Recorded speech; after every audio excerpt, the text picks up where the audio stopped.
Alright, y'all, I apologize for the way the background looks in the last two videos. I got this new backdrop thing, and I'm trying it out, and I'm trying it with this camera.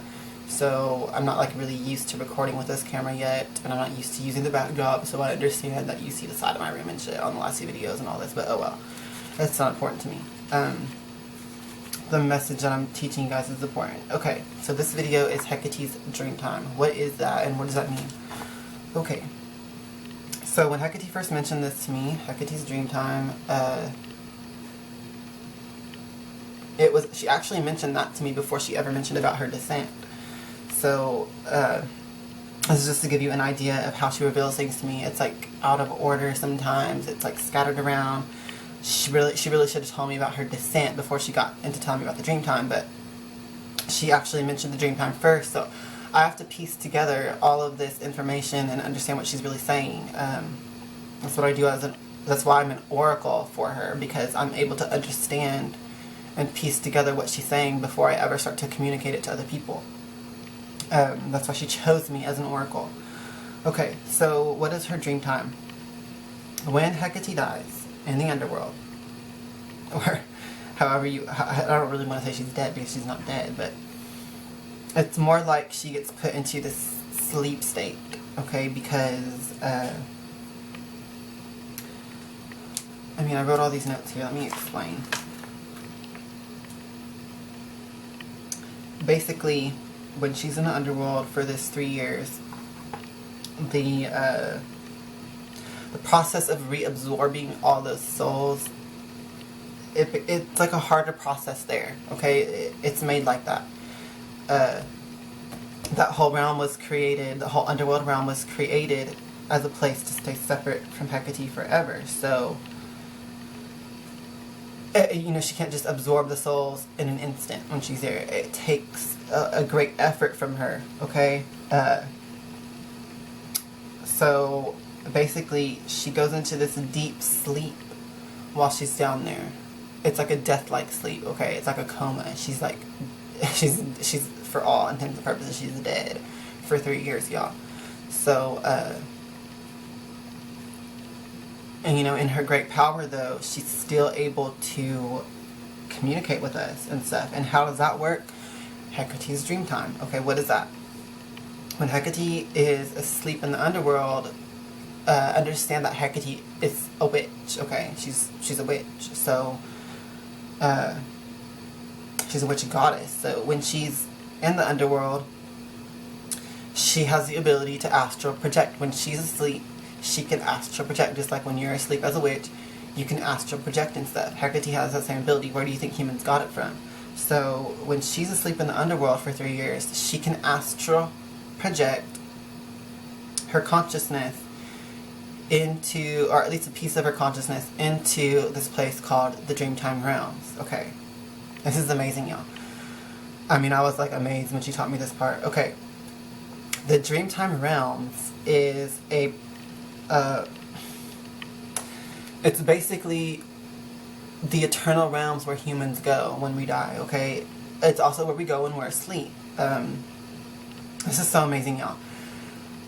Okay, our pineal gland, our pineal gland, that's in the center of your brain, your third eye, whatever you want to call it, that's a gateway, y'all, to the Dreamtime Realms, okay? At the same time that it's a gateway there, and that we each have one individually, this is so complex to try to explain, okay? I hope y'all can understand this. Every living person who has a pineal gland, we're all the anchors, okay? We're the anchors of the Dreamtime Realm to keep existing, okay? So understand that, once again, like I said in the last video, or the one before that, this is why it's necessary for Hekate to keep creating. She has to keep creating so that the Dreamtime Realm will continue to exist, because if humans ever stopped existing, then no more pineal glands would exist in the physical world, physically living. So the entire Dreamtime realms would stop existing. Okay, so this is really, really important, y'all. We are all the anchors to that realm to keep existing. So, I mean, this is why in the Bible it says God told humans to be fruitful and multiply, because it's good for humans to keep existing, because as long as humans keep existing, then the whole eternal Dreamtime realms that are anchored in the living pineal glands of these humans will anchor the Dreamtime realms to keep going. And that's where everything exists eternally also. The Dreamtime realms is an entire multiverse of eternal realms. Okay, so it's not just like one realm, it's not just one heavenly realm, it's a whole bunch of eternal realms that just keep on going. So understand that as long as humans keep existing and having pineal glands existing, physically living, then that realm will keep going. So just understand that that's how it works. I thought that was really amazing. That like super amazed me above a lot of other things that Hekate has taught me.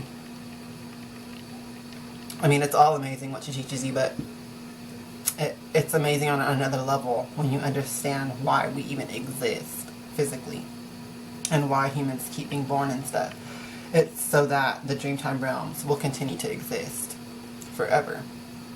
Of course, and then whenever we die, we go into those realms, and then whoever's alive becomes the anchors. Not becomes the anchors, but whoever's alive, it just remains the anchor. And then when you die, you go there, and then all the rest of the living people that still keep living are the anchor for that realm to keep existing. So just understand that that's how it works. So when Hekate's dead, asleep in the underworld, she sends her consciousness into the Dreamtime realms. Okay, this is where we can still connect to her. When we sleep and dream, we go to the same place. So even though she's not here in the physical realm anymore to kind of take care of us and all that, we can still travel to her through astral projection and in dreams and stuff like that. I'm going to do some videos about astral projection and all of that for y'all, some other stuff, but I'm just trying to break it down so that you guys can understand how all this works first. It's like a foundation of this philosophy before you then start dealing with the practical stuff of it all and practical things that you can do. So, yeah. That's what the Dreamtime realms are, y'all, and it's like really amazing. Of course, and then in 3 years, from July 2015, 3 years later, Hekate will return back to this realm, and she will come back extremely powerful, more powerful than any human living today, or even for several generations back, has ever seen her before. Because like I said, the last time that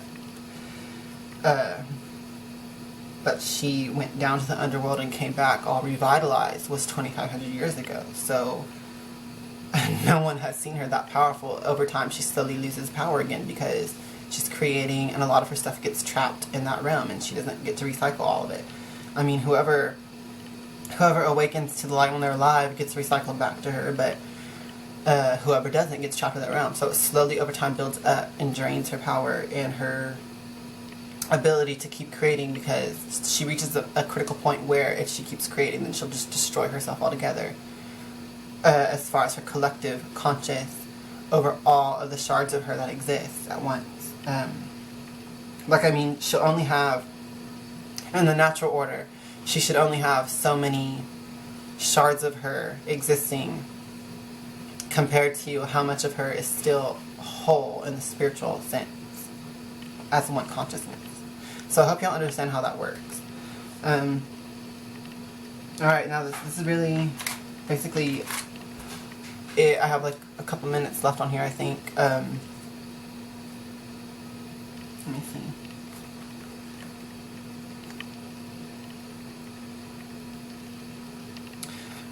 Yeah, I mean, let me tell y'all this one more thing. I'm going to add this in here, even though this video was going to be about her Dreamtime only. Let me also add this, because I forgot to say it in the last video.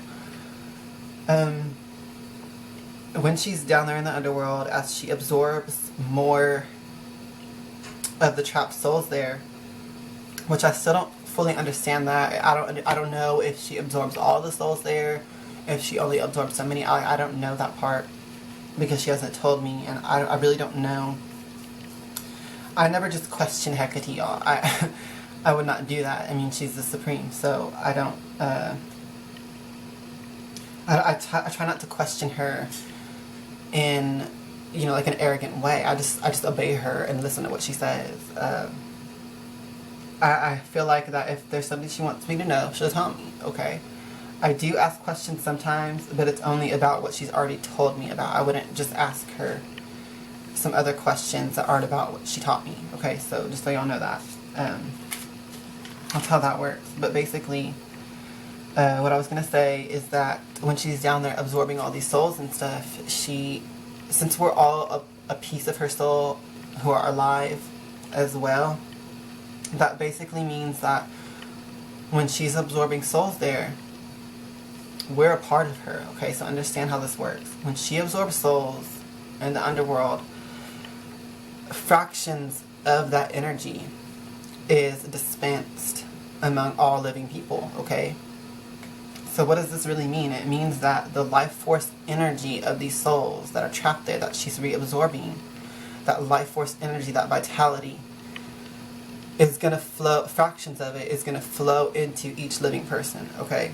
So we're all going to become really fucking powerful, y'all. Like, I can't express this enough. Now, once again, if you're a witch and you already consciously control your power and all this, and your power to manifest from your thoughts and everything like that, we're all just going to become really, really powerful at manifesting. To the people who are unconscious of that, the fact that they're creating their reality, they're going to become fucking powerful too, but whatever they're unconsciously creating in their mind is going to be what manifests. So that's why the Christians call this Judgment Day, because really you're judging yourself, what you choose to create with this power that's coming. You know, it's going to be what you choose to create. You're judging yourself by your own creations. Okay. I think it says that in the Bible somewhere, that you're judged by your own creations too. Okay, but anyways, what else should I add in this? I have like 1 minute left. I don't like this time limit thing, y'all. Like recording like 45-minute, hour-long videos and shit, but you know, it's telling me I only have 20 minutes on each one. Alright. So, I mean, that's what's coming up with this blood moon, y'all. Hekate descended finally. She completed her descent. Excuse me. On July 15th, 2015, which was the dark moon. So already, just in the small amount of time that she's been there, from July to September, she's already absorbed a whole bunch of souls, okay? But like I told y'all, there's so many souls down there that it's like, it's crazy, really. It's going to take her a really long time. It's going to take her 3 years to absorb as much as she needs to then leave again. Okay. So, what's coming up with this blood moon, y'all, is that however much energy she's already absorbed between July and September 27th, which is when the blood moon is, all that vitality, all that life force that she's already got, she's going to release a wave of it into us, okay? So, this is where I was getting at when I was telling you guys that